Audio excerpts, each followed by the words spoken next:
नमो ज्ञानेश्वरा, नमो ज्ञानेश्वरा. निवृत्ती उदारा सोपान देवा, मुक्ताबाई नमो त्रिभुवन पावनी. आद्यत्रय जननी देवांची, जयांची केलिया स्मरण. होय सकळ विद्यांचे अधिकरण, तेचे वंदू श्री चरण श्री गुरूंचे. ते नमस्कारोनी आता. विद्या विनय संपन्ने, ब्राह्मणे गवी हस्तिनी. शुनी चैव शोभाकेच पंडिता समदर्शिनः. मग हा मशतु हा गज, ईश्वपच हा द्विज. पैल इतर हा आत्मज, हे उरले की. कैवल्य साम्राज्य चक्रवर्ती विश्वमौली ज्ञानोबाराय सकल ब्रह्मनिष्ठ गुरुजनांच्या परमकृपेने श्री भगवती ज्ञानेश्वरीच्या 5व्या अध्यायाचा आपण विचार करत आहोत. या अध्यायाच्या प्रस्तुत कालामध्ये किंवा चिंतनाच्या प्रसंगामध्ये ज्ञानाचं महात्म्य प्रतिपादन केलेलं आहे. अध्यारोप आणि अपवादाची वेदांत शास्त्राची भाषा आहे. ज्या जगताची आपल्याला प्रतीती येते त्या जगताची उत्पत्ती सांगावी लागते. कार्यकारण सांगण्याचा किंवा कार्यकारण भाव प्रतिपादन करण्याचा वेदांत शास्त्राचा अभिप्राय नाही. फक्त अज्ञानी पुरुषाला परब्रह्म चैतन्याचा अनुभव न आल्यामुळे त्या अज्ञानाच्या कारणामुळे ज्याही जगताची किंवा भ्रमाची आपल्याला प्रतीती येते त्या प्रतीतीची संगती सांगण्याकरता जगताच्या उत्पत्तीचा एक अभिप्राय सांगावा लागतो. नाहीतर जगत उत्पत्ती सांगण्याचं वेदांत शास्त्राचं तात्पर्य नाही. पण जगत निर्माण कुठून झालं, प्रतीतीच्या अगोदर उत्पत्ती सांगावी लागते. जगत आपोआप निर्माण झालं असं म्हणता येत नाही.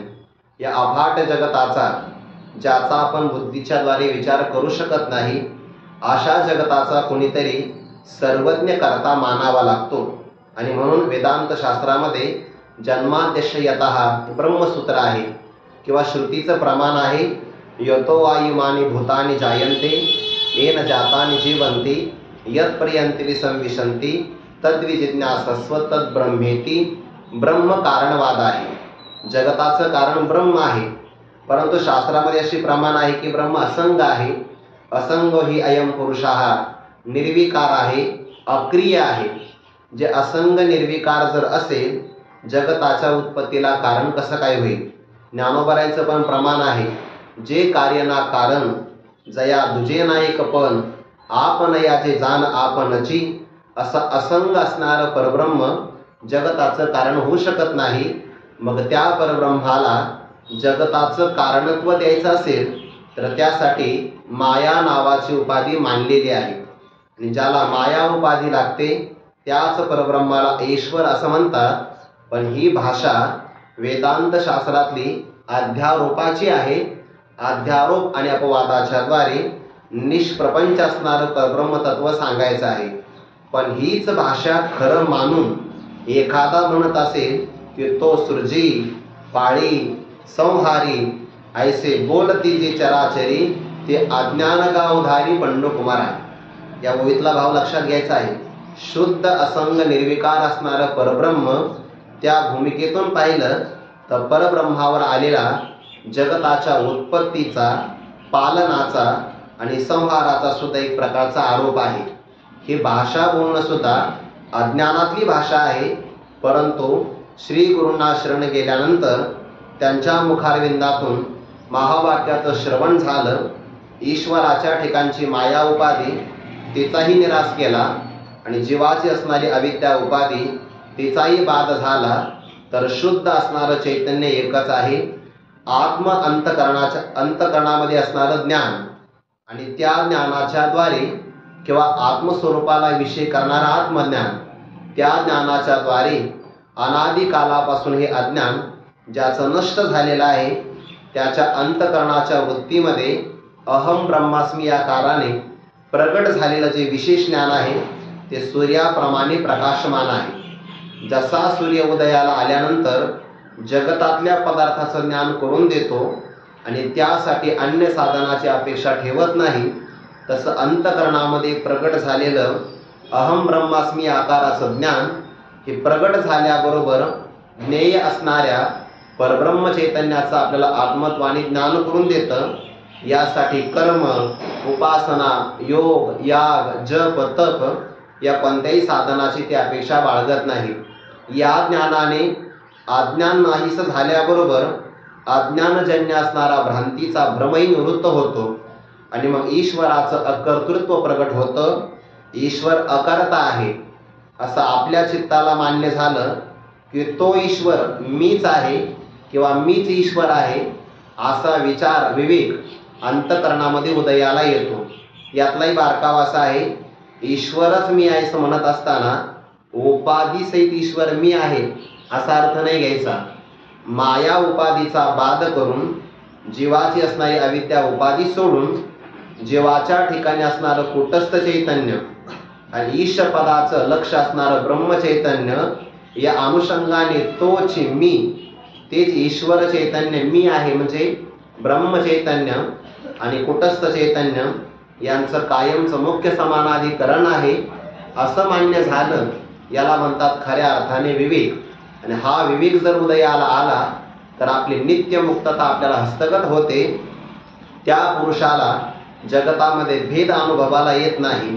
ज्या निकषाने आपण मुक्त आहे त्या निकषाने संपूर्ण जगतच मुक्त आहे. ऐसे विवेके उदो चित्ती तयासी भेद कैसा त्रि जगती देखे आपुलिया प्रतीती जगची मुक्त. ईश्वराचं आणि माझं जसं अखंड ऐक्य आहे किंवा बंद कालामध्ये सुद्धा बंधाचा अभाव आहे, भ्रम कालामध्ये सुद्धा भ्रमाचा अभाव आहे, तसं अज्ञान कालामध्ये सुद्धा अज्ञानाचा अभावच आहे.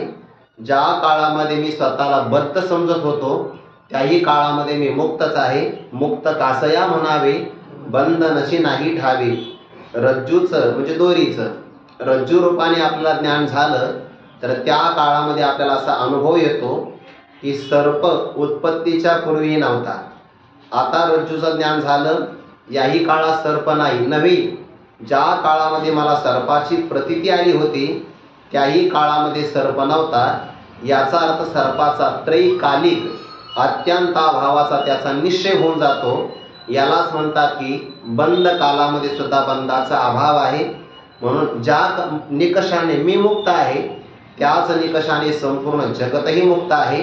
ऐसे विवेके उदो चित्ती तयासी भेद कैसा त्रि जगती देखे आपुलिया प्रतीती जगचे मुक्त. ज्ञानोबाने उदाहरण दिलं आहे. पूर्व दिशेच्या रावळामध्ये जसा सूर्य उदयाला आला की प्रकाशाची दिवाळी होते, इतर दिशामध्ये सुद्धा त्या काळात अंधकार राहतच नाही. तसं आपण मुक्त झालो की संपूर्ण जगतच मुक्त आहे. एखादा व्यक्ती म्हटला मी मुक्त आहे तुम्ही बद्ध आहे, तरी हा फक्त वाचा मुक्त आहे, हा काही खरा मुक्त नाही. फक्त वाणीनं मुक्त आहे, बोलण्यात मुक्त आहे. आणि खरा मुक्त तो आहे ज्याच्या दृष्टिकोनातून सगळं जग मुक्त आहे. ही खऱ्या अर्थाने मुक्तता. कारण त्या मुक्ततेमध्ये भेद राहत नाही. आणि भेदच नाही तर मी मुक्त आणि तू बद्ध असाही व्यवहार घडू शकत नाही. असा महात्मा त्याचा गौरव भगवंतांनी 17व्या श्लोकामध्ये प्रतिपादन केलेला आहे. 5 प्रकारची विशेषणं वापरली आहे आणि या विशेषणाच्या द्वारे हा महात्मा जगतातील इतर सगळ्या व्यक्तींपेक्षा कसा व्यावृत्त करून दाखवला. तद्बुद्धयः तदात्मानः तन्निष्ठाः तत्परायणाः ज्ञान निर्धूत कल्मषाः अपुनरावृत्तीं गच्छन्ति. तद्बुद्धयः म्हणजे त्याच्या अंतकरणाची असणारी बुद्धिवृत्ती आत्मस्वरूपाला विषय करते, त्याला सद्बुद्धी म्हणतात. ईश्वरा वाचुनी काही जे अनेकलानी नाही ते एकची बुद्धी पाही अर्जुना जगी. या महात्म्याच्या अंतकरणाची वृत्ती परमात्म स्वरूपाला जाणते म्हणून त्यांना तद्बुद्धया असं म्हणतात. परमात्म्याला जाणलं, परमात्मा मी वेगळा आहे असा जर बोधा आणि बोद्धव्य भाव येत असेल तर भेद आला. त्याचं निराकरण करण्यासाठी पुढचं पद ठेवलं, ज्या परमात्म्याला आपण जाणतो तो परमात्माच माझा आत्मा आहे, त्याला म्हणतात तद आत्मनः. तो परमात्माच माझा आत्मा आहे. आपण 2 प्रकारचं चिंतन करतो की नाही. मी ब्रह्म आहे, या मी पदामध्ये संकोचित भाव येतो आणि मी ब्रह्म म्हटलं की परिच्छिन्नता जाऊन व्यापकता प्राप्त होते. दुसरा भाव आहे ब्रह्म मी आहे. ब्रह्म कोणीतरी दूर आहे, ते वेगळं आहे, त्याला समजणं हे परोक्ष ज्ञान आहे, वेगळं समजणं. परंतु तेच ब्रह्म मी आहे यामध्ये परोक्ष भ्रांती निघून जाऊन अपरोक्ष ज्ञान होतं आणि तेच पद इथं आलं आहे. तद्बुद्धयः तदात्मानः, यामध्येच कायम अंतकरणाची वृत्ती ठेवणं, तन्निष्ठाः, आणि परमात्म्या वाचून इतर जगतामध्ये श्रेष्ठ साध्य कोणतं नाही, परमगती कोणती नाही असं मानणं, त्याला परायणाः असं म्हणतात. पर म्हणजे श्रेष्ठ, आयन म्हणजे प्राप्तव्य किंवा गंतव्य स्थान, त्याला म्हणतात परायणाः. ब्रह्मज्ञानाच्या द्वारे ज्यांनी अविद्येचा मळ धुवून टाकलेला आहे त्यांना म्हणतात ज्ञान निर्धूत कर्मशाः. यांना फल काय प्राप्त होतं? प्रारब्ध संपलं की त्यांना विदेह कैवल्य प्राप्त होतं. नस पुनरावर्तते, नस पुनरावर्तते, आता तो पुन्हा जन्माला देहाला प्राप्त होत नाही. यम प्राप्य न निवर्तन्ते तद्धाम परमं मम, किंवा यत् गत्वा न निवर्तन्ते तद्धाम परमं मम, मामुपेत्य तु कौन्तेय पुनर्जन्म न विद्यते, किंवा गच्छन्ति अनामयम, असे भगवद्गीतेमध्ये काही प्रमाण आले. ज्ञानोबा या पदावर एक ओवी सांगतात, आपल्या अंतकरणाची वृत्ती देहावर असते, त्याला देह तादात्म्य असं म्हणतात. आणि श्री गुरु जेव्हा आपल्याला महावाक्याचा उपदेश करतात तेव्हा उत्तम अधिकाऱ्याची वृत्ती अहम ब्रह्मास्मी आकाराची होते. खरं तर ज्ञान होतं ते अंतकरणालाच होतं. कारण का? देह जड आहे, देहाला ज्ञान होत नाही. आत्मा सुद्धा निर्विकार आहे. विचारसागरामध्ये एक वाक्य आलंय बघा, ते मी ब्रह्म आहे हा विकार आहे. मी ब्रह्म आहे हा विकार आहे, ज्ञान आहे जरी, परंतु तो विकार आहे, तो चिदाभासाला होतो. चिदाभास बुद्धीमध्ये अभिव्यक्त झालेला आहे. असंग निर्विकार ब्रह्माला मी ब्रह्म आहे असं ज्ञान होत नाही. देह जड आहे त्यालाही ज्ञान होत नाही. ज्ञान होतं फक्त आपल्या अंतकरणाला, बुद्धीला. बुद्धीचा एकदा निश्चय झाला की स्थूल सूक्ष्म कारण तीन देह मी नाही, किंवा पंचकोशाने रचित असणारा देह सुद्धा मी नाही, असा बुद्धीचा निश्चय झाला की त्यालाच आत्मज्ञान असं म्हणतात. तो साक्षात्कार आहे. म्हणून अहम ब्रह्मास्मी आकाराची बुद्धिवृत्ती झाली तर आपल्या अनंत जन्माच्या साधनेचं फल आहे. आणि ती बुद्धिवृत्ती फक्त जन्मात एकदाच होते. एकदा झाली की बुद्धिनिश्चय आत्मज्ञान हा साक्षात्कार आहे. जर एखाद्याला हे नाही झालं तरी पण त्याने ध्यान करावं, निधिध्यासन करावं, अनात्माकार वृत्तीचा परित्याग करून सदैव आत्माकार वृत्तीचा प्रवाह ठेवणं, याला निधिध्यासन असं म्हणतात. ब्रह्मरूप भावी आपण मी ब्रह्मच आहे अशी भावना करावी. काल आपण त्या भिंगुर्डीचं उदाहरण पाहिलं आहे. आळी नसताना सुद्धा जेव्हा त्या कुंभारीण माशीचं चिंतन करते तेव्हा आळी न राहता एक दिवस ती स्वतः कुंभारीण माशीच्या रूपाने प्रगट होते.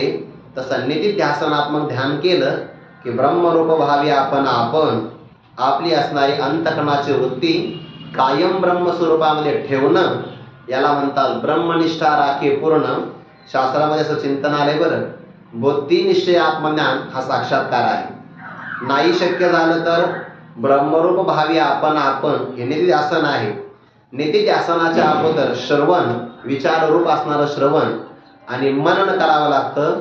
त्या श्रवणाने प्रमाणगत दोष जातो, असंभावना जाते, आणि मननाने प्रमेयगत असणारी असंभावना निवृत्त होते. विपरीत भावना निवृत्त करायची असेल तर ब्रह्मरूप भावी आपण आहे. आणि आपल्या अंतकरणाचा विचार कायम ब्रह्मस्वरूपामध्ये ठेवायचा असेल तर तच्चिंतनम, तत्कथनम, अन्योन्यम तत्प्रबोधनम, एतदेक परत्वम च ब्रह्माभ्यासम विदुर्बुधाः. ती ब्रह्मनिष्ठा राखे पूर्ण या करता आहे. आणि हेच चिंतन, हेच ध्यान, हेच ज्ञान आपल्या जीवनातलं परम गंतव्य श्रेष्ठ स्थान आहे. याकरिता तत्परायण अहर्निशी आसुप्तेरामृते कालम नयेत वेदांत चिंतया, एक क्षण सुद्धा व्यर्थ जाता कामा नये. नारद महर्षींनी भक्तिसूत्रामध्ये असं म्हटलं आहे, क्षणार्धम अपि व्यर्थम न ज्ञेयम. क्षणाचा अर्धा भाग सुद्धा व्यर्थ जाता कामा नये. असा ज्याचा भाव झाला ते उत्तम ज्ञान त्याच्या हृदयाचा शोध घेत येतं. आणि अशा पुरुषाला समभाव प्राप्त झाला की तो समभाव शब्दाने कथन करता येत नाही. ज्या निकषाने मी मुक्त आहे, सच्चिदानंद स्वरूप आहे, त्याच अनुषंगाने संपूर्ण जगमुक्त आहे असा महात्मा भेद पाहत नाही. ज्याप्रमाणे दैव दारिद्र्य जाणत नाही, विवेक भ्रांतीला ओळखत नाही, अंधकाराचा प्रकार कसा सूर्याला माहिती नाही, मृत्यू कथा वार्ता अमृताला ज्ञात नाही, किंवा संताप कसा असतो याचं चंद्राला ज्ञान नाही, तसं प्राणी मात्रांचे आकार पाहिले तर ज्ञानी पुरुषाला भेद माहिती नाही. ब्रह्मज्ञानाचं सगळ्यात मोठं फळ काय असेल तर भेदाचा पूर्णपणे निराश होणं. थोडासा संदर्भ घेऊन पुढे जाता येईल. विचार सागराचं 3रं प्रकरण आलंय बघा. त्या 3ऱ्या तरंगामध्ये गुरूंचं शिष्याविषयी काय कर्तव्य, या कर्तव्याच्या बाबतीमध्ये सांगितलं आहे की अनेक प्रकारच्या युक्ती प्रयुक्तीने 5 प्रकारच्या भेदाचं निराकरण करणं हे गुरूंचं महत्वाचं कर्तव्य आहे.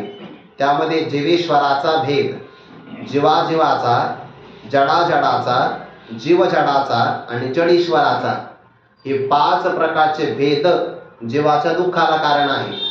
आणि या सगळ्या भेदाचं निराकरण झालं की तो खऱ्या अर्थाने मुक्त होतो. भेदाला कारण काय असेल तर आत्मस्वरूपाचं अज्ञान आहे. जे ज्याच्या अज्ञानाने भासतं ते त्याच्याच ज्ञानाने निवृत्त होतं. ब्रह्मज्ञानाचा हा श्रेष्ठपणा आहे की ज्याला ब्रह्मज्ञान झालं त्याच्या अंतःकरणामध्ये भेदभाव राहत नाही, समभाव प्राप्त होतो. व्यवहार करताना तो व्यवहार करू शकतो. व्यवहाराच्या वर्तनामध्ये वागण्याचे काही निकष आहे. त्यामध्ये गाईला चारा द्यावा लागतो आणि विद्वान पुरुषाला भोजन द्यावं लागतं, हा व्यवहार आहे. पण त्यांच्यामध्ये विषमता त्याच्या मनात नसते. नाही म्हणे समवर्तन करतो आहे तो, म्हणजे गाईला चारा नाही द्यायचा, गाईला मिष्टान्न द्यायचं आणि विद्वानाला हिरवा असणारा चारा द्यायचा, असं नाही. वर्तनामध्ये ज्याला जे योग्य असेल तेच तो देतो. पण हा फक्त आकाराचा भाग आहे, उपाधीचा भाग आहे. आणि या उपाधीमध्ये चैतन्य मात्र एक आहे. या उपाधी माझी गुप्त चैतन्याचे सर्व गत, ते तत्वज्ञ संत स्वीकारिती. हे ब्रह्मज्ञानाचं फल ते विषमता जाते, काम क्रोधा नाही चाली, होती झाली समता. तुका म्हणे भेदा भेद, गेला वाद खंडोनी, ऐसा ज्याचा अनुभव विश्वदेव सत्यत्वे, देव तया जवळी असे. किती जवळ? तोच देव आहे. देव तया जवळी असे, पापनाशे दर्शने. अशा महात्म्याला जी समदृष्टी प्राप्त झाली ती कुठं कुठं प्राप्त होते तो विचार भगवान 18व्या श्लोकामध्ये सांगतात. विद्या विनय संपन्ने ब्राह्मणे गवी हस्तिनी, शुनीच एव शोपाकेच, पंडिताः समदर्शिनाः. अर्थ असा केलाय विद्या. विद्या म्हणजे व्यवहारातली विद्या नाही घ्यायची, वेदार्थ विद्या किंवा ब्रह्मविद्या. ज्याला वेदाच्या अर्थाचं पूर्ण ज्ञान आहे किंवा ब्रह्मविद्या ज्याला हस्तगत आहे, म्हणजे जो ब्रह्मवेत्ता महात्मा आहे. त्यानंतर विनयाने संपन्न आहे. खऱ्या अर्थाने विद्या नम्रतेनं शोभून दिसते. विद्या विनयेन शोभते, विद्या विनयाने शोभून दिसते. अशा विद्येनं आणि विनयाने संपन्न असणारा ब्रह्मवेत्ता आहे, असा एक अर्थ केला. दुसरा अर्थ असा केला आहे विद्या विनय संपन्ने ब्राह्मणे. हे ब्राह्मणाचं काय आहे? विशेषण आहे. किंवा ब्रह्मस्वरूपाला जो जाणतो त्यालाही ब्राह्मण असं म्हणतात. विशिष्ट वर्णाचा पण अर्थ घेता येईल किंवा वर्णाचा अर्थ न घेता ज्याने ज्याने ब्रह्मस्वरूपाला जाणलं आहे तो ब्राह्मणच आहे.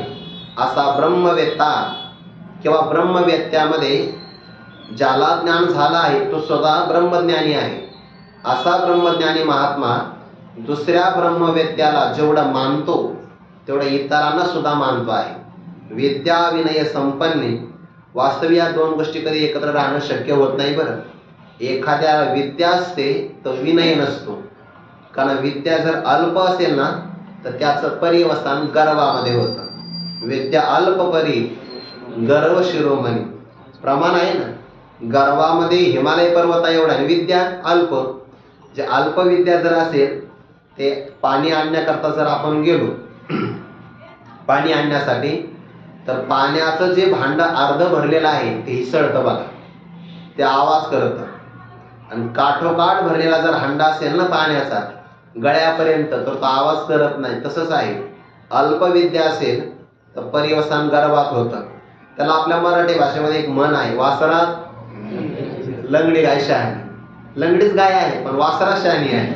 तसं अल्पविद्या असेल तर विनयाचा अभाव असतो, कधी नम्रता असते तर विद्या नसते, आणि दोन गोष्टी कधी कधी एका व्यक्तीकडे नसतात. पण हा व्यक्ती असा आहे, विद्या आणि त्याच्याबरोबर विनय यांनी संपन्न असणाऱ्या ब्राह्मणाच्या ठिकाणी गवी म्हणजे गाय किंवा बैल, हस्तिनी म्हणजे हत्ती, शुनी म्हणजे कुत्रा आणि स्वपाक म्हणजे चांडाल यांच्या ठिकाणी पंडिताः समदर्शिनः. पंडिताः म्हणजे पंडानाम आत्मविषया बुद्धी, ज्याला आत्मविषय बुद्धी प्राप्त झाली आहे असा पंडित व्यक्ती विद्या विनय संपन्न ब्रह्मविद्याच्या ठिकाणी गायीमध्ये हत्ती, कुत्रा आणि चांडाळ यांच्या ठिकाणी काय पाहतो? समदर्शिनः. सम असणार ब्रह्म त्याला तो पाहतो. हे त्याचं शील आहे किंवा स्वभाव आहे. समवर्तिनः असा शब्द नाही आला बरं. समान रूपाने तो वागत नाही, कारण वागणं हे व्यवहारशास्त्र आहे, धर्मशास्त्र आहे, आणि समदर्शनः हे वेदांत शास्त्र आहे. म्हणून कोणत्याही शास्त्राचा परस्परामध्ये विरोध नाही, समन्वय आहे. पाहतो तो समतत्वाला, पण वागत असताना मात्र त्यांच्या अनुरूप योग्य व्यवहार करतो. आपण आता उदाहरण पाहिलं, गाईला देत असताना तो चाराच देणार, हिरवं गवतच देणार, आणि विद्वान व्यक्तीला पंचपक्वान मिष्टान्न हेच देणार. त्याला समवर्तिनः असा नाही अर्थ. योग्य तो वागतो आहे, पण पाहताना मात्र गाय जरी असेल तरी आत माझा परमात्माच आहे. चांडाल जरी आपल्या घरी आला तरी तो आपला परमात्माच आहे. रंती देवाच्या बाबतीत एक उदाहरण आहे. जवळपास त्यांना 42 दिवसापर्यंत उपवास पाडला. उपवास पूर्ण, थोडंसं खायला मिळालं. एक ब्राह्मण आला, कालांतराने एक भिकारी आला, चांडाळ व्यक्ती आला. त्याने सांगितलं माझं भागलं पण कुत्र्यांचं काहीच भागलं नाही ना, आम्हाला काहीतरी द्या. पण या रूपाने ते उद्वेगाला प्राप्त नाही झाले. समदर्शिनः. चांडाळ आला तरी तीच आदराची भूमिका. समवर्तिनः समदर्शिनः असा भाव. वागण्यामध्ये योग्य असे तसा वागतो, पाहताना मात्र समतत्वालाच पाहतो. यावर ज्ञानोबरांचं स्पष्टीकरण. मग हा शब्द महत्वाचा आहे बरं. मग म्हणजे जेव्हा या व्यक्तीला पूर्ण ज्ञान हस्तगत होतं आणि त्या ज्ञानामध्ये सर्व प्रकारच्या भेदाचं निराकरण झालं, आता अंतकरणात भेद राहिला नाही. मग म्हणजे भेदही राहिला नाही, भेदाचं कारण आत्मस्वरूपाचं अज्ञानही शिल्लक राहिलं नाही. ही सगळी गोष्ट झाल्यानंतर मग त्याचा व्यवहार कसा आहे बघा. मग हा मशकू, हा गज, या सगळ्यातला बारकावा आहे. मशक म्हणजे चिलट. आपण प्रवासाला निघालो, डोळ्यावर जर चष्मा नसेल तसं चिलट डोळ्यामध्ये जातात. आकाराने बारीक असतं पण डोळ्याला त्रास करतं, डोळ्याला दिसत नाही. याच्यामध्ये आकार भेद ज्ञानोबरांनी बाजूला सारलेला आहे. जगामध्ये सगळ्यात लहान कोण? चिलट. सगळ्यात मोठा प्राणी कोणता? हत्ती. मग हा मशकू, हा गज हे उरले की त्याच्यामध्ये हा भेद उरला का? हा भेद उरला नाही. मशकाची उपाधी लहान आहे आणि हत्तीच्या देहाची उपाधी मोठी आहे, पण चैतन्य मात्र अनुगत एकच आहे. हा भेद, आकार भेद त्याच्यामध्ये राहत नाही. मग हा मशको हा गज की स्वपच. स्वपच म्हणजे कोण? चांडाल. जो कुत्र्याचं मांस शिजवून खातो त्यालाच वा आदी ब्रह्मा करुणी शेवटी मशक धरुणी माझी समस्त हे जाणुनी स्वरूप माझे. बरोबर शब्द आला बघा तिथं. आदी, आदी म्हणजे सुरुवातीला. सुरुवातीला घ्यायचा ब्रह्मदेव. का घ्यायचा? कारण ब्रह्मदेवाच्या पुढे कोणता मोठा जीव नाही ना. ब्रह्मेशाना पर्वते वाढणे नाही जीवाते, ते तोनी मग वरवते ब्रह्मचेकी. सगळ्यात मोठा जीव घेतला ब्रह्मदेव, आणि त्याच्या अगोदर लहान कोण आहे? मशक. आदी ब्रह्मा करुणी शेवटी मशक धरुणी माझी म्हणजे मध्यंतरी समस्त हे जाणुनी स्वरूप माझे. हे सगळं सगळं माझं स्वरूप आहे, भेद कुठं राहिला आहे? मग हा मशको हा गज ही स्वपज हा चांडाल आहे, आणि हा मात्र उच्च वर्णीय उपनयन संस्कार केलेला द्विज आहे. द्विज 3 प्रकारच्या, ब्राह्मण, क्षत्रिय आणि वैश्य हे सगळे द्विज आहे, कारण त्यांचा दोनदा जन्म होतो. मातेच्या उदरातून एकदा आणि उपनयन संस्कार झाला की दुसऱ्यांदा. जन्मना जायते शूद्रः संस्कारात द्विज उच्यते. संस्कार झाला की द्विजत्व येतं, म्हणजे तो श्रेष्ठ आहे. पण महापुरुषामध्ये हा भेद नाही. स्वपज म्हणजे चांडाल किंवा द्विज, इथं उच्चवर्णीय याचा भेद निराकरण केला आहे. पहिला भेद आहे आकाराचा, दुसरा आहे वर्णाचा. स्वपज म्हणजे अंत्यज आणि द्विज म्हणजे प्रारंभाचा वर्ण. वर्णभेद निराकरण केला आहे. पैल इतर हा आत्मज हे उरले के. पैल म्हणजे पलीकडे, याला आपपर भाव म्हणतात. पैल पलीकडचे इतर लोक आहे आणि हा आपला आत्मज म्हणजे पुत्र आहे, मुलगा आहे. हे उरले के, असा भेद उरला का? असा भेद आपल्याला विचारतात. बरं, हे भेद के उरले, कुठं उरला? कुठेही शिल्लक राहिला नाही. ना तरी हे धैनो हे श्वान, यामध्ये पवित्रता आणि अपवित्रता याही भेदाचं निराकरण केलं आहे. शास्त्रातला नियम आहे गाय पवित्र आहे, कुत्र्याच्या बाबतीमध्ये अपवित्र सांगितलेलं आहे. पण भोजन करत असताना कुत्र्याची दृष्टी आपल्या ताटावर पडता कामा नये. काही बाबतीमध्ये नियम पाळले पाहिजे. महापुरुषाचं ती सीमा आहे ठेवलेली, व्यवहारातली मर्यादा ठरलेली आहे. काही लोक तर मात्र सोबत जेवतात, तो भाग सोडून द्या, सोबतच प्रेम असतं त्यांचं. धर्मशास्त्र याला मान्यता देत नाही. एखादा मला नाही नाही आमच्या समानता आली आहे, रोग होईल तुला त्यासाठी. ना तरी हे धेनू हे श्वान, गाय पवित्र आहे आणि कुत्रा अपवित्र आहे. चैतन्य त्यांच्यामध्ये एक आहे हे मान्य आहे. गायीमध्ये तेच चैतन्य, श्वानामध्ये तेच चैतन्य, पण व्यवहारामध्ये भेद आहे आणि व्यवहारातला भेद पाळला पाहिजे. हा सर्प विंचू नारायण वंदावे दुरून शिवू नये. नाही म्हणे सर्पही नारायणच आहे, विंचूही नारायणच आहे. साक्षात्कार करून देतील. मग वंदावे दुरून, त्यांना नमस्कार करावा. मर्यादा काय आहे लक्षात आलं पाहिजे, समन्वय कळायला पाहिजे. यातून महापुरुषाच्या मनातला भेद गेला असा अर्थ घ्या. ना तरी हे धेनू हे श्वान, एक गुरु, गुरु म्हणजे मोठा, एक हीन म्हणजे लहान. हे असो कैसे स्वप्न जागतया. जो व्यक्ती जागा झाला त्याला स्वप्न असतं का? नाही. जागा झाला की स्वप्न निघून जातं. तसं आत्मस्वरूपाच्या ठिकाणी जो जागा झाला त्याला भेदाचं स्वप्न पुन्हा पडत नाही. हे असो कैसे स्वप्न जागतया. भेद कुठपर्यंत राहतो? जर आपल्या ठिकाणी अहंकार असेल तर. सामान्य उदाहरण आहे, गाढ झोपेमध्ये आपला अहंकार अविद्येमध्ये लयाला गेलेला असतो, तेव्हा सुद्धा भेदाचा व्यवहार नाही घडत. म्हणजे अहंकार नुसता लयाला जरी गेला तरी भेदाचा व्यवहार नाही. ज्याचा अहंकार आत्मज्ञानाने बाधित झाला तिथं भेदाचा व्यवहार घडेलच कसा? एक भेद तरी की देखावा, जरी अहंभाव उरला होवावा, तो आधीची नाही आगवा, आता विषम काही. व्यापक असणारं चैतन्य हे आपलं स्वरूप आहे आणि ते स्वरूप आपलं व्यापक असताना जो व्यक्ती 3.5 हाताच्या देहाला मी म्हणतो तेव्हा तो आपल्या स्वरूपाला मर्यादित करतो. म्हणजे अहंभाव धारण केला एका देहाला की तो मर्यादित होतो आणि मर्यादित व्यक्ती झाला की त्याच्या ठिकाणी हा लहानपणाचा व्यवहार घडतो. अयम निजहा परोवेती गणना लघुचेतसाम उदारचरितानाम तू वसुधैव कुटुंबकम. अहंभाव मनुष्याला वेगळा करतो. शास्त्रात उदाहरण आहे किंवा एकनाथी भागवतामध्ये उदाहरण आहे. समुद्राच्या पाण्यापासून मीठही तयार होतं आणि समुद्राच्या पाण्यापासून मोती तयार होतो. दोन्ही तयार होतात की नाही? पण दोघे वेगळे झाले आणि दोघांनी कालांतराने ठरवलं की आपल्याला समुद्राशी एकरूप व्हायचं आहे. मिठाचा खडा जेव्हा उडी मारतो समुद्रामध्ये त्या काळात तो समुद्राशी एकरूप होतो. पण मोत्यांनी ठरवलं की आपल्याला एक व्हायचं, तो एक होत नाही, तो भेदाला प्राप्त होतो. असा मोती जर वेगळा झाला की जरी तो मोती असेल तरी त्याला यातना भोगावी लागते. तसं अहंकार जर बाजूला असेल मोत्याप्रमाणे कठीण तर तो ब्रह्मस्वरूपाशी एकरूप होत नाही. पण अहंकार ज्ञानाने बाद झाला तर मिठाप्रमाणे स्वरूपाशी एकरूप होतो.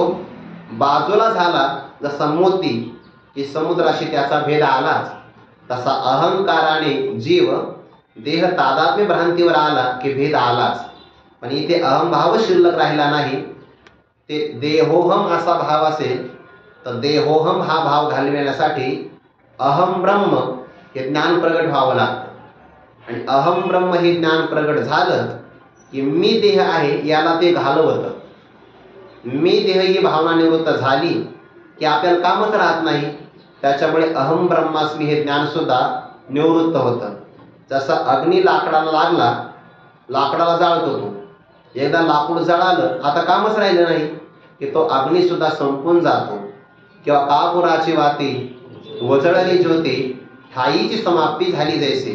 साधू बोध झाला तो डरोन या ठेला ठाईची मराला अनुभव. अनुभव म्हणजे ज्ञान. अहम ब्रह्मास्मी हा अनुभव हे ज्ञान अज्ञान नाहीस करून स्वतः निवृत्त होतं. किंवा देहोहम या वृत्तीला घालून अहम ब्रह्मास्मी वृत्ती सुद्धा निघून जाते. आता अहम भावच राहिला नाही तर भेद कस काय शिल्लक राहणार. तैसा दे अहंकार नाथीला हा समूळ जयाचा नाशिला तोची परमात्मा संचला आधीची आहे. देह अहंकार हा नसलेलाच आहे. नाथीला म्हणजे नसलेला, समूळ कारणासहित नष्ट झाला की तोच परमात्मा आहे. त्याला परमात्मा वेगळं करायचं नाही. तोची परमात्मा संचला नित्यसिद्ध विद्यमान अगोदरच आहे. येथ भेद तरी की देखावा. भेद कसा पाहावा त्या भेदासाठी अहंकार अगोदर उरावा लागतो. आणि ब्रह्मज्ञानाने अहंकार उरलाच नाही. तो आधीची नाही, अगोदरच अहंकार नाही. मग आता विषम काही, विषमता कशी काय अनुभवाला येईल. विषमता अनुभवाला येणार नाही. 17व्या श्लोकामध्ये ज्ञानी पुरुषाचं विधेय कैवल्य सांगितलं, म्हणजे विधेय मुक्तीचं प्रतिपादन केलं. 18व्या श्लोकामध्ये त्या ज्ञानी पुरुषाची जीवन मुक्ती सांगितली, त्याचा व्यवहार सांगितला प्रारब्ध असेपर्यंत. आता यावर शंका येते, ज्ञानी पुरुष सगळ्यामध्ये समतत्वाला पाहतो आहे. आणि समतत्वाला जर पाहत असेल तर व्यवहारशास्त्र किंवा धर्मशास्त्र असं म्हणतं, जो व्यक्ती व्यवहार करत असताना समान व्यवहार करत असेल तर त्याला दोष लागू शकतो. कसा. समजा एखादा विद्वान व्यक्ती आहे, विद्वान व्यक्तीला जो मान शास्त्रामध्ये दिला पाहिजे तो जर अज्ञानी पुरुषाला जर दिला तर काय होईल. व्यवहार आपण चांगला केला हे खरं आहे, पण योग्यतेनुसार व्यवहार नाही ना झाला. अज्ञानी पुरुषालाही तेवढीच किंमत, ज्ञानी पुरुषालाही तेवढीच किंमत. असं जर झालं तर ज्ञानी पुरुषाला सुद्धा हानी होऊ शकते, अशी या श्लोकावर शंका घेतली. कारण का, जर एकच व्यवहार घडला दोन्हीच्या बाबतीमध्ये तर ब्रह्मवेत्या महापुरुषाला काही वाटणार नाही, पण अज्ञानी पुरुषाचा अहंकार वाढेल ना.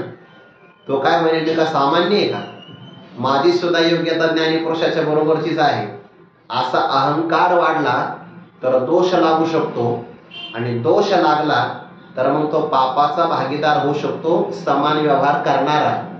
अशी शंका निर्माण होऊ शकते. पण शास्त्र असं म्हणतं, अशी शंका निर्माण होईल ती धर्मशास्त्रात किंवा व्यवहारशास्त्रात होईल. वेदांत शास्त्रामध्ये अशी शंका निर्माण होणार नाही. आणि तो दोष महापुरुषावर आरोपित करता येणार नाही. का करता येणार नाही, त्याचं कारण, ज्या संसारामध्ये दोष लागू शकतो, जिथं व्यवहार घडू शकतो, त्या संसाराला व्यवहाराला त्याने जिवंत असताना जिंकून घेतला आहे. त्यामुळे त्याला आगामी जन्मही प्राप्त होणार नाही. किंवा या व्यवहारातला समदर्शन करणारा व्यवहार सुद्धा त्याला कलंकित करू शकणार नाही. इहैव तैर्जित सर्गो येषां साम्ये स्थितं मनः निर्दोषं हि समं ब्रह्म तस्मात् ब्रह्मणि ते स्थिताः.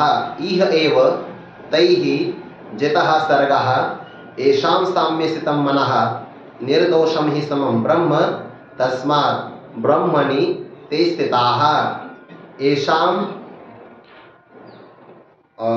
येषां मनः साम्ये स्थितं, ज्यांचं असणारं अंतकरण सम असणाऱ्या परब्रह्म स्वरूपाच्या ठिकाणी स्थिर झालेला आहे. तैही त्यांच्याद्वारे इह एव या जीवनातच सर्ग हा जितः. सर्ग म्हणजे संसार किंवा सर्ग म्हणजे आगामी येणारा जन्म. सर्ग शब्दाचा एक अर्थ आहे, सर्गेपि नोपजायन्ते प्रलयेन व्यथन्ति च. सर्ग म्हणजे जन्म किंवा सर्ग म्हणजे संसार.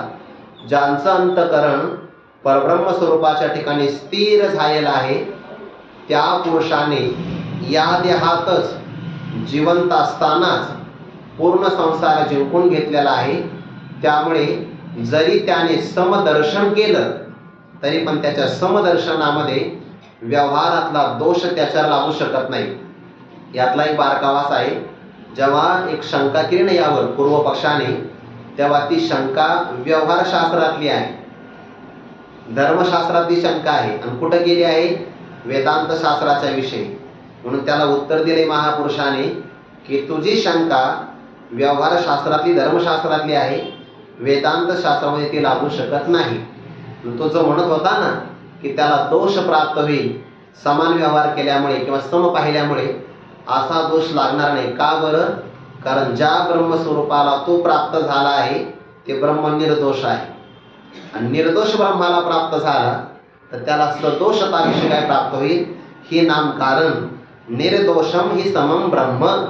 ब्रह्म कसा आहे? सम आहे, त्यात पुन्हा निर्दोष आहे आणि अशा ब्रह्माच्या ठिकाणी ते स्थित झाल्यामुळे ते ब्रह्मरूपच आहे.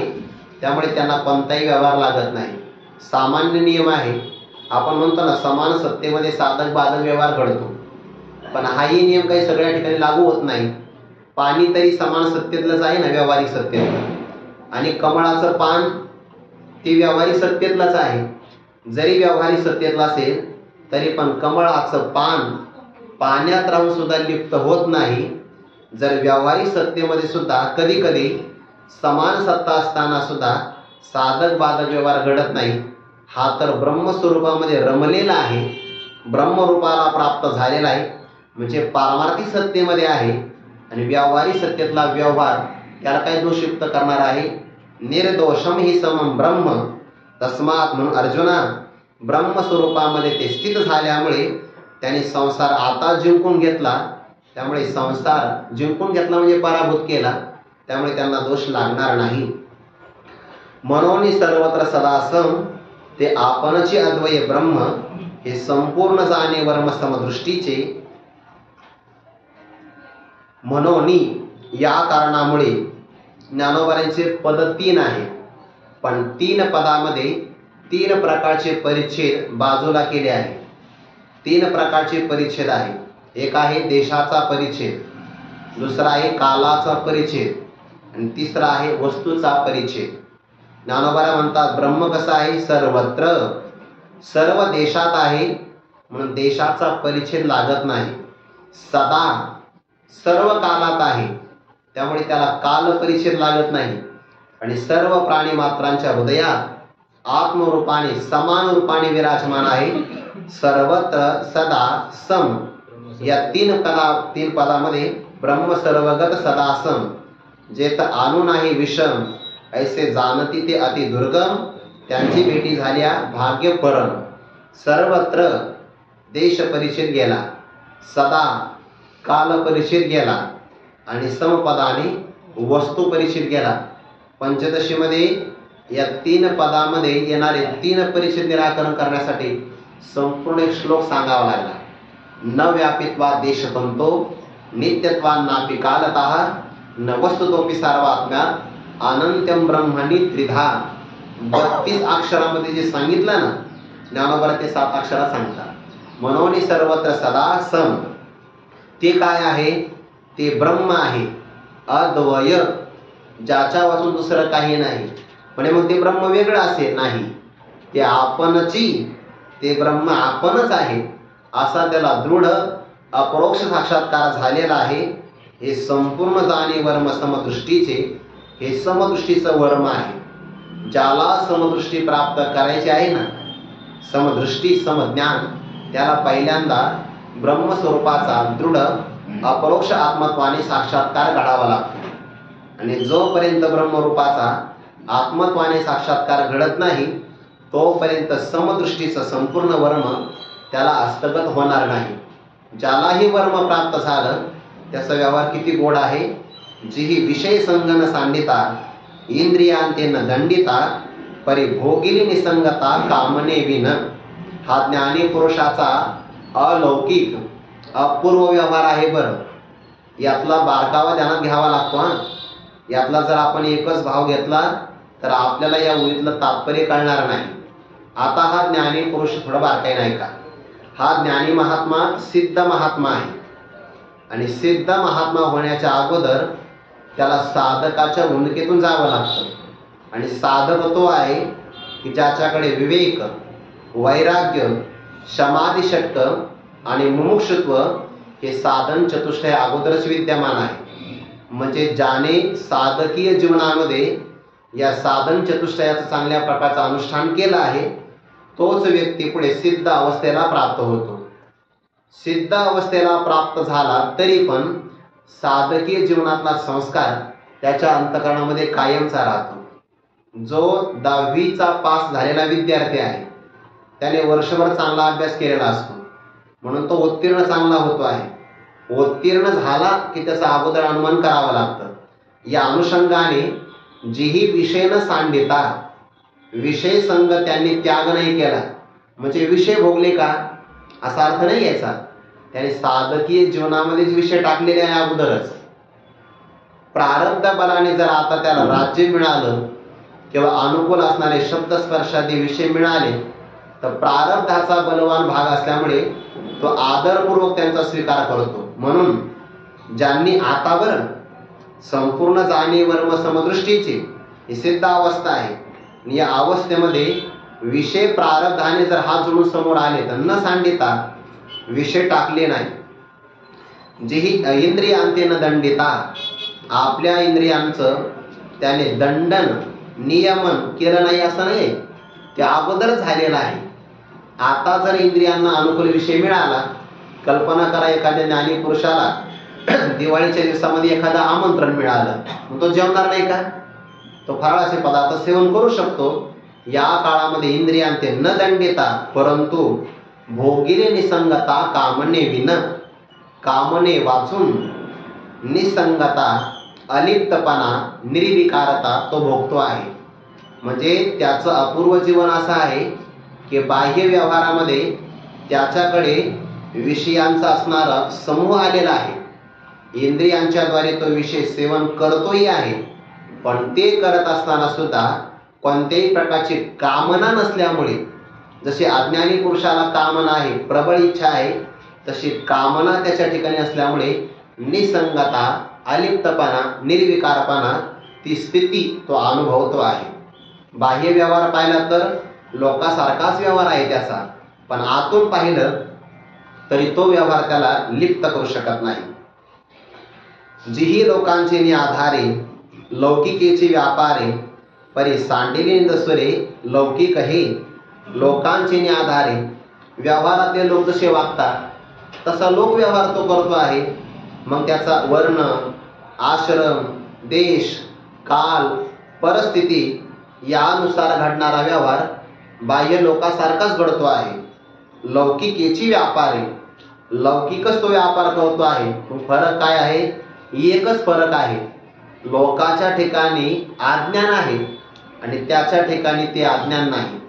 गुरुवारी डॉक्टर बाबा स्वामी महाराजांचं वाक्य सांगत असतात, ज्ञानी पुरुषामध्ये आणि अज्ञानी पुरुषामध्ये काय फरक आहे? काहीच फरक नाही. काहीच फरक नाही म्हणजे काय? काहीच फरक नाही, फक्त एकच फरक आहे, एक ज्ञानी आहे आणि एक अज्ञानी आहे. हा सर्वात मोठा फरक आहे, तो एकच आहे. बाबा एक उदाहरण सांगत असतात, बहुतेक स्वामी महाराजांचं उदाहरण ते, कोणीतरी एका असणाऱ्या त्या ज्ञानी पुरुषांची सेवा करण्याची आवड असणारी राणी, बहुतेक जत नावाचं विभाग संस्थान, तिथल्या त्या राणीने स्वामी महाराजांना जेवायला बोलवलं आणि मग स्वयंपाक केला. स्वयंपाक केल्यानंतर सगळे पदार्थ तीक्ष्ण झाले, म्हणजे अतिशय तिखट. ते खात असताना डोळ्यातून पाणी येऊ लागलं. मग त्या राणीने विचारलं, म्हणे तुम्ही महात्मे आहात ना, मग महात्म्याला तिखट लागतं का? बघा आता. मग स्वामी महाराज म्हणले तू जेवायला बस. ती जेवायला बसली. तिखट झाल्यामुळे तिच्या नाकाडोळ्यातून पाणी आलं. स्वामी महाराज म्हणले तुला चव कळते का? म्हणे हो. मग म्हणे तू अज्ञानी असताना जर तुला चव कळते तर मी तुझा बाप ज्ञानी आहे, मला नाही का कळणार? हा व्यवहार आहे. एक ज्ञानी आहे आणि एक अज्ञानी आहे, हा व्यवहार फरक सगळ्यात मोठा आहे. बाहेरचा व्यवहार सारखा दिसतो, अंतःकरणातला विचार वेगळा असतो. जे की लोकांचे आधारे लोक व्यवहारामध्ये जसं वागावं तसं लौकिकेचे व्यापारी लौकिकच व्यापार करतात. परी सांडिले निदसुरे लौकिक हे. लोकांच्या ठिकाणी असणारं जे अज्ञानता मूढता निदसुरे आहे, अज्ञानाचा अंधकार आहे, तो मात्र त्यांनी टाकलेला आहे. म्हणून तर सामान्य पुरुषाला व्यवहारामुळे ती ओळखू येत नाही बरं, ही मोठी अडचण आहे. ज्ञानी पुरुषाला कोण ओळखू शकतं? जो स्वतः ज्ञानी झाला तोच ओळखू शकतो.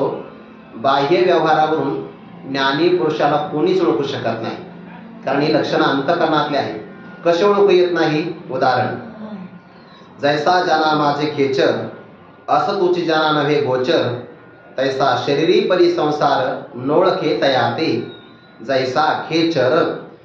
आता ही 84 लाखामध्ये भूत किंवा संबंध म्हणतात, त्याला खेचर म्हणतात. आपल्या शरीरामध्ये जास्त करून पृथ्वी आहे ना, आपल्या देहाला पार्थिव असं म्हणतात.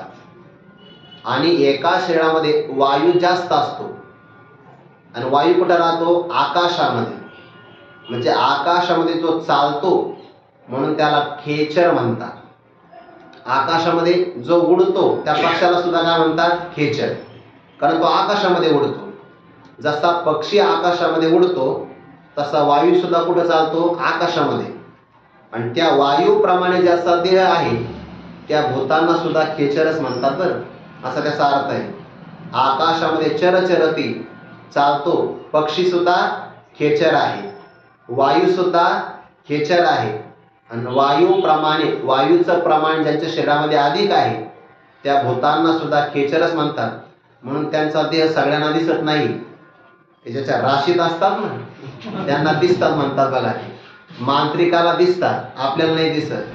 काही भारतामध्ये काही ठिकाणं आहे तिथं गेल्यानंतर काही खांब आहे, त्या खांबाला आलिंगन दिलं की भूत निघून जातात. असे काही भाग आहे बरं, असे वाचनामध्ये येतात. म्हणून मी काय अजून गेलो नाही, पण असं म्हणतात. पण ते आहे की नाही? हो, आहेच ना.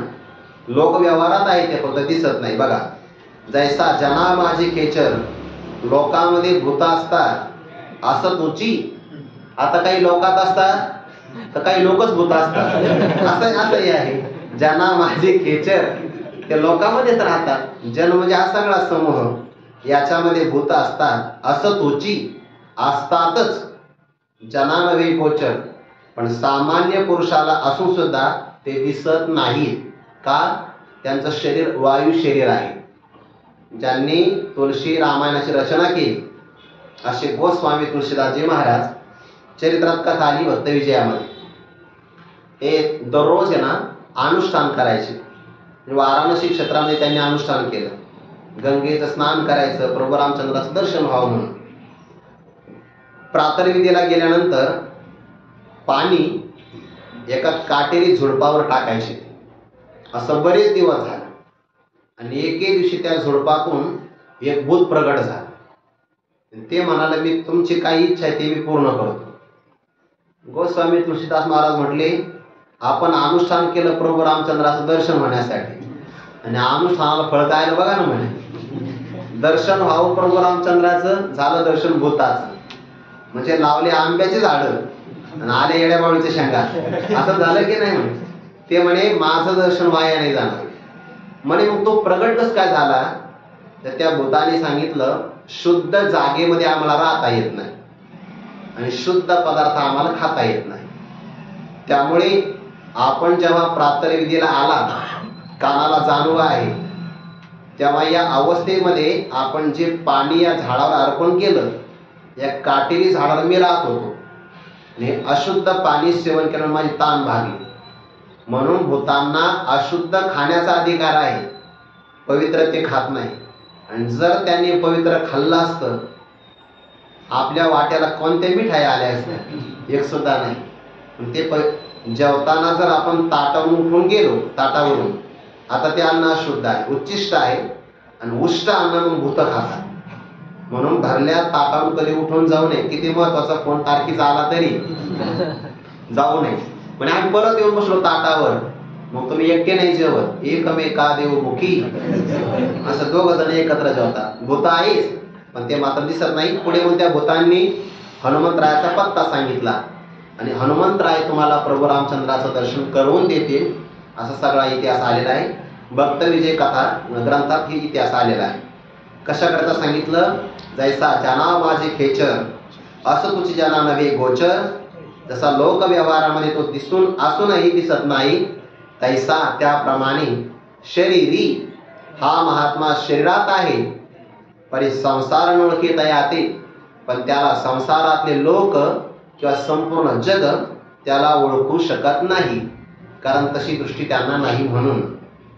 हे असो, राहू दे अर्जुना, काय विस्तार सांगायचा. हे असो पवनाचे मेळे, जैसे जळीची जळ लोळे, ते आनिके म्हणते वेगळे कल्लोळ हे, तैसे नाम रूप तयाचे, एरवी ब्रह्मची तो साचे, मन साम्य आले जयाचे सर्वत्र गा. या दोन ओव्याचा एकत्र विचार आहे. तो महापुरुष व्यवहारात वेगळा दिसतो, स्वरूपाने मात्र परब्रह्म आहे.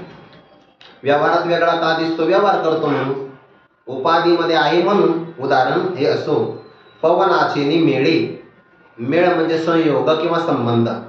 वाऱ्याच्या संबंधाने जळीची, पाण्यावरच जळ लोळे, पाण्यावरच पाणी लाटांच्या रूपाने लोळत आहे, क्रीडा करत आहे. त्याला कारण वायू. वायूच्या योगाने पाण्यावरच पाणी लोळतं. खरं असं आहे सगळं पाणीच आहे, परंतु बाहेरचे लोक काय म्हणतात, ते आनिके म्हणते वेगळे कल्लोळ हे. बघा ना म्हणे पाण्यावर ही वेगळी लाट निर्माण झाली, ते वेगळं म्हणतात वेगळं. वास्तविक लाट वेगळी आहे का? जर वेगळी असेल तर काढून बघा. लाट वेगळी काढली तर हातात काय येतं? पाणीच येतं. पण बाहेरचे लोक म्हणतात बघा ना लाट मोठी आहे, लहान आहे, आनिके म्हणते वेगळे कल्लोळ आहे.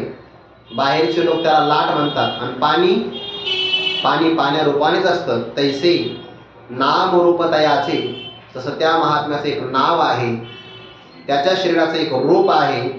नामरूप असल्यामुळे त्याला ते वेगळं म्हणतात, मनुष्य म्हणतात. सामान्यत्वे पाहिजे तरी साधारणची देखीचे, एरवी निर्धारिता निजे सोयजयाची, म्हणून त्याला मनुष्य म्हणतात. एरवी त्याचं नाम आणि रूप बाजूला सारून पाहिलं तर ब्रह्मची तो साचे, खऱ्या अर्थाने तो ब्रह्मच आहे. तो ब्रह्म व्यक्ता सुद्धा नाही बरं, कारण ब्रह्म व्यक्ता जर म्हटलं तर अर्थ होतो ब्रह्माला जाणणारा. ब्रह्माला जाणणारा, ज्याला जाणलं ते ब्रह्म. वेगळेपणाचा भाव आला, ज्ञानोबारे शब्द वापरतात. तो ब्रह्म व्यक्ताय असं नाही, ब्रह्मची तो ब्रह्मच आहे खऱ्या अर्थाने. कोण आहे? हा तयाही देहे एक राथी, लौकिकी सुखदुःखी म्हणते, परी आम्हात यायशी प्रतिती परब्रह्मचे हा. भगवान म्हणतात त्याला पण एक देह आहे. लोक त्याला सुखी दुःखी असं म्हणतात. आम्हाला जर विचारलं तर परब्रह्मचे हा, तो परब्रह्मच आहे. म्हणून ब्रह्मस्वरूपाला जाणारा महात्मा ब्रह्म वेद, ब्रह्म एव भवती, तो ब्रह्मच होतो. म्हणून त्याला मनुष्य बुद्धीने कधी पाहू नये. मन साम्य आले जयाची सर्वत्र गा. सर्व ठिकाणी ज्याचं मन साम्य भावाला, समतेला प्राप्त झालं, असा महात्मा शरीरामध्ये राहत असताना सुद्धा ब्रह्मच आहे. पण ओळखू येत नाही. लौकिक व्यवहार करतो, पण लोक व्यवहारात राहत असताना ओळखू येत नाही. लोक व्यवहारात जर ओळखू येत नसेल आणि असा महात्मा प्राप्त करायचा असेल तर काय? त्याला एकच पर्याय, त्याची लक्षणं कळाली पाहिजे. म्हणून भगवान म्हणतात ऐसेनी समदृष्टी जो होय तया पुरुषा लक्षणही आहे. अर्जुना संक्षेपे सांगेन पाहे अच्युत म्हणे. ऐसेनी अशा प्रकारे ज्याला समदृष्टी, दृष्टी म्हणजे ज्ञान, सम परमात्मा पाहण्याची दृष्टी ज्याला प्राप्त झाली त्याला म्हणतात समदृष्टी. अशा पुरुषाचं लक्षणही आहे. लक्षण म्हणजे ओळखण, चिन्ह, खुणा, त्या लक्षण खुणा सुद्धा आहे. अर्जुना संक्षेपे सांगेन पाही अच्युत म्हणे. जो स्वरूपापासून कधी च्युत होत नाही असा अच्युत परमात्मा अर्जुनाला म्हणतात, मी तुला ती लक्षणं संक्षेपाने सांगणार आहे. सांगेन म्हणजे भविष्यकाळ आहे, त्यामुळे ते आज नाही, ते उद्या सांगेल. कुंडली कवरधारी विठ्ठल श्री ज्ञानदेव तुकाराम मौली ज्ञानेश्वर महाराज की जय. जगद्गुरु तुकाराम महाराज की जय. सद्गुरु जोग महाराज की जय.